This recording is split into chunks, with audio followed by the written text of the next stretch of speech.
Hello and welcome to Don't Eat That with Matthew Winchester. I'm Mrugakshee, your co-host, and we have the star of our show. Matthew, can you introduce yourself? Sure thing. My name is Matthew Winchester. My background is I've started a few different startup companies. The one that I recently exited was called FoodBite. What we did is we created software that helped companies deal with food safety compliance and ultimately with the monitoring of what's going on at their facilities. What we're kind of doing here with this show is we're going to be talking about some of the different things that I saw, some of the different things that auditors saw, and some of the different things that I realized with the food industry.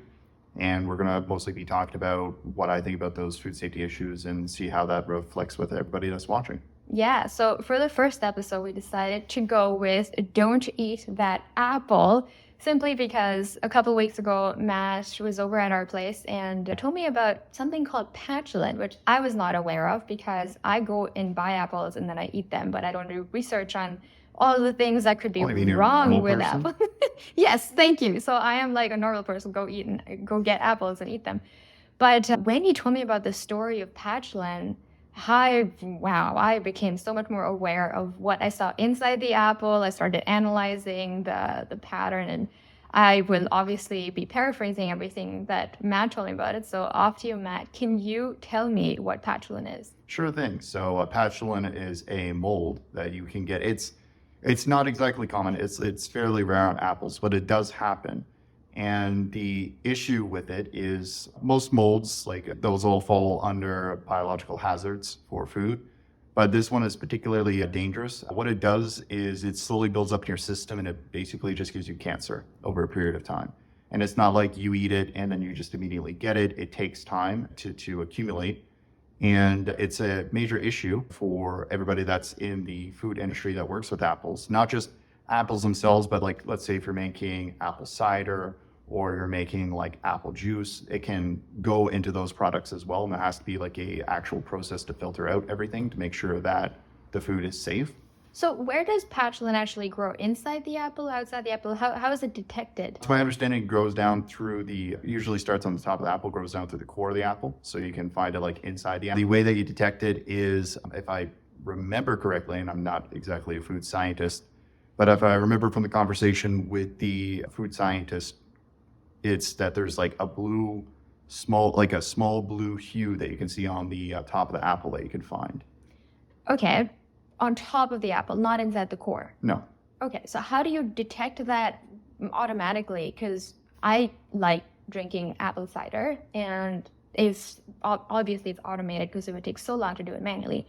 How do the machines detect whether or not the apples that they're crushing to get their juice out, and not even cider for that matter, even apple juice, how do they make sure that they're not crushing apples that have patulin on them? So we don't. That's the thing. Okay. All right. Slowly poisoning us with the apple then. Well, no. So I'll be a little clear. So what happens is a lot of times in food processing, we do have there's a lot of technology that goes into food production. The thing is that like sometimes we don't have the technology that can detect like everything. Patulin is like one of those things. There is usually a filtering process that will remove patulin along with other things. The only issue is you have to make sure that you have the appropriate filter and you have to have the appropriate equipment to filter that out. Okay.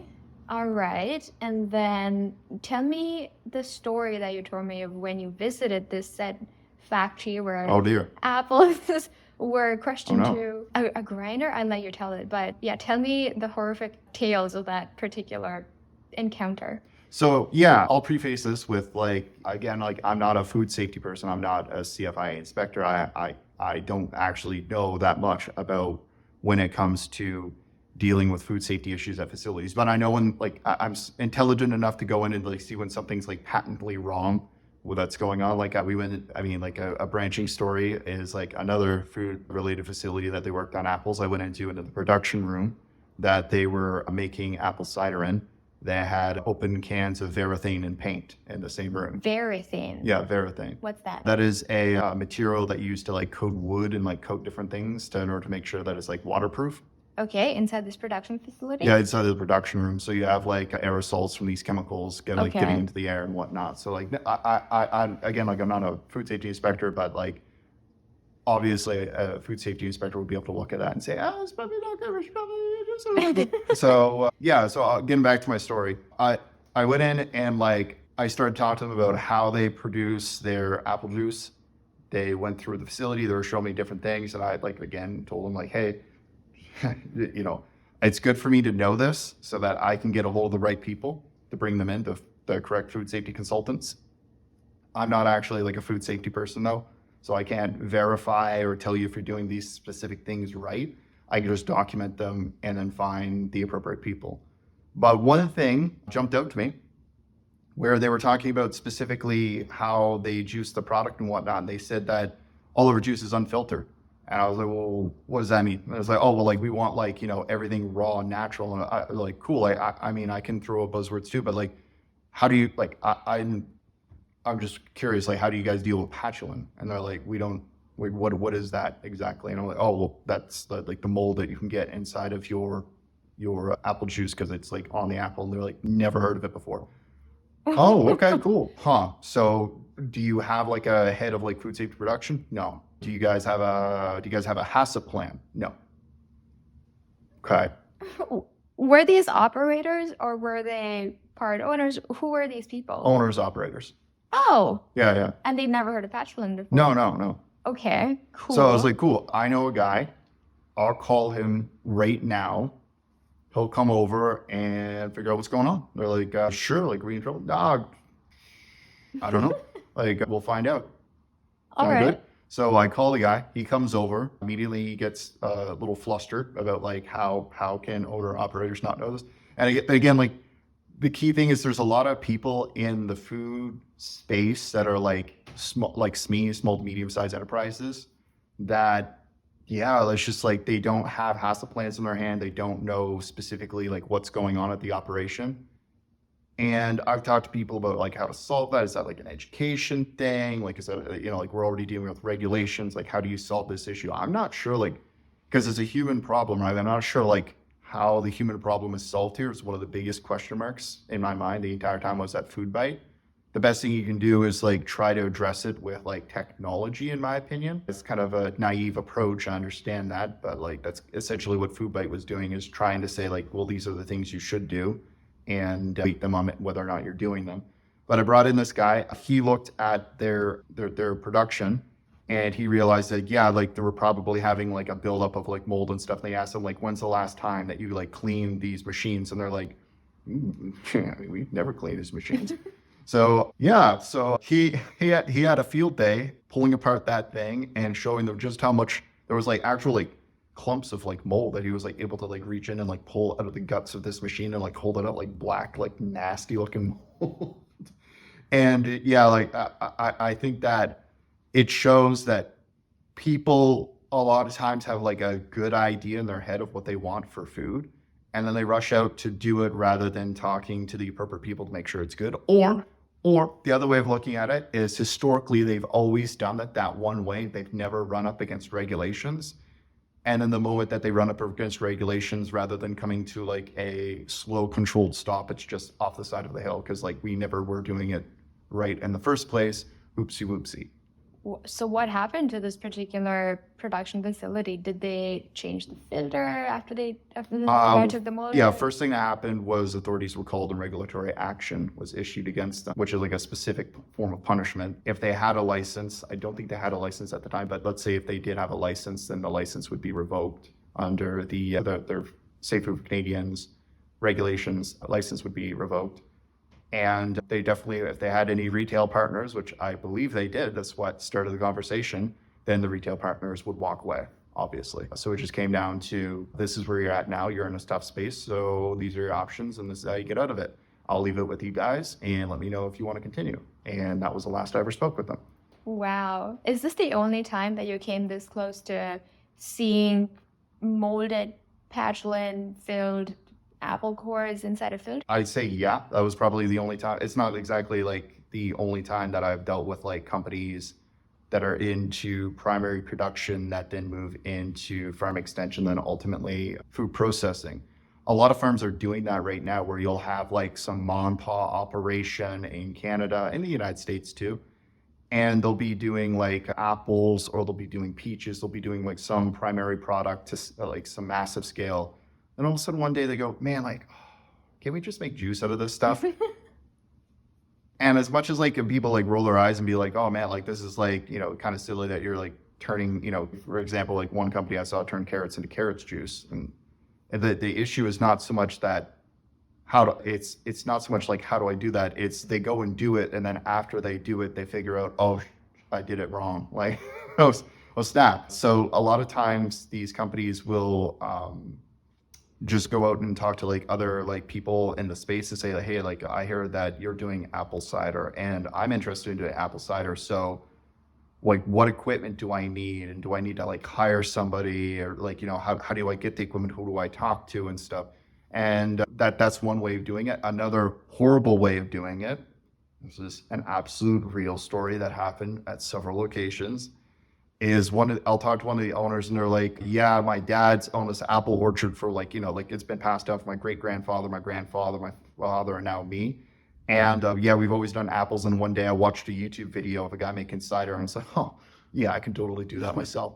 And I was like, okay, so where'd you get your equipment from? And he's like, oh, I didn't like buy my equipment. I like got some sheet metal and I like cut it and like welded it together and like made my own like, everything by myself. And I go, oh, and here the nightmare begins. Oh, like let us venture into this together. Oh, but okay. So is it possible that this person would have been able to do everything correctly if they were really good with wielding equipment that makes grinders? I don't know anything about what it's like to make a cider machine, but is there any regulation around what kind of equipment you can use if you want to get into the apple cider business? There is no equipment, to my knowledge, out there that you can get that's like, this is certified to make apple cider. To my understanding, you can find equipment that's like, this is a common use equipment in this process. But again, the way that regulations work is we're not here to certify your food product. We're not here to certify the equipment that you're using. We're here to certify the process that you undertake and the facility that you undertake it with for the activities that you do. So it's that three-part combination of you are doing the right things at the right place, the right way. But with regards to what equipment you use, I don't care. Like if you want to use like welded equipment, like let's just assume that you're, some genius when it comes to like welding equipment together and you know exactly what you're doing. Sure, like I could absolutely see that theoretically work. Okay. The question just comes down to, do you know what you're doing? Because a lot of times these people will go and weld things and immediately the problems begin of like, oh, well, like you welded it, but you have this open spot here where food is getting into, and now you have a biofilm buildup, or, you forgot to cover this part of the machine. Now you have mold growing on the inside of your machine. And then what makes it even worse is because they make their own equipment, they never think for a second, like, well, how do I like clean this thing? Because if you buy like a lot of common equipment, it'll come with a manual. It'll say like, hey, for sanitation purposes, this is how you take apart the machine. Clean it. If you need new equipment for broken down parts of the machine, this is where you can find it from. Here are the sensors. This is how we calibrate them for the different parts of the machine for if you need to do a temperature control or pressure control or what have you. Right. And a lot of times people just like wing it and do whatever. And yeah, I see that as like a huge problem moving forward in the industry. Is a lot of like people with do-it-yourself pieces of equipment. Right. And again, that's totally fine. It just comes down to like, that's just one thing. It's just not just how you get the equipment to make the food, but how do you verify it's doing the right job? How do you, make sure that there's no biofilm or mold buildup? How do you clean it and stuff like that? Just a huge question mark to me. Not even to mention, I've seen moving equipment parts break down and get into the product. It was specifically at an ice plant where they had a drill where they were drilling the ice, an auger, and the bits of the auger asked the question, hey, can't help but notice your auger has some holes in it. They're like, yeah, it's a little holy. And I'm like, I could take my fist and like put it through the side of the auger from the holes that it had. And I was like, so there was metal there before, right? Yeah. Like, where's the metal now? I love that story too. We're going to cover that in a whole episode titled Don't Eat That Ice, because that is a pretty gnarly set of circumstances that led to that too. But coming back to this nightmare of the guy that you said built his own machine to make his own cider. So how did you know that, okay, this is just one part, but you already knew that from your job and your experience, but how did you know it was going to be a nightmare? It's a common thing that I see with a lot of companies that I talk to is that you'll have the founder, the owners, the executive, the person doing this project at the company will have some idea in their head of, this is what I want to do. and you talk to them about why they want to do it, and everything makes sense. Everything lines up. Like the guy that was doing, for example, the carrot juice, very clear idea, which is like, we can grow carrots and we can sell carrots. That's cool. But ultimately we want to make carrot juice because it has a longer shelf life. And eventually, my carrots are going to expire, but we can have carrot juice left over. It's nutritional. It's very easy to make and people seem to enjoy it. So why not? So like he has an idea of like, okay, I know that shelf life is tied to value of the product. I want to get into food processing. I see this as the future for my enterprise. Everything lines up there. And then what do you say, like, okay, well, where are you at right now? Like, are you at the point where you're like designing the product idea? And they're like, well, we got like the product out. Like, do you want to take a sip of it? And I go, oh okay. Who did you reach out to figure out like how to make it? And they're like, I didn't need anyone. Just take some carrots and start making juice out of it. And I go, okay, so how did you figure out how to make carrot juice from carrots? And I'm like, oh, I watched a YouTube video. So like I'm checking off like there's like sirens going off my head as I'm checking off this, like these are all like bad things, bad answers, right? Like I want to hear from the company that like, hey, I was thinking about doing carrot juice or like for example the apple cider company, like, hey, I was thinking about doing apple cider. I reached out to the local government, they contacted, or like somebody that I know, they got me in contact with a food consultant or like a consultancy agency.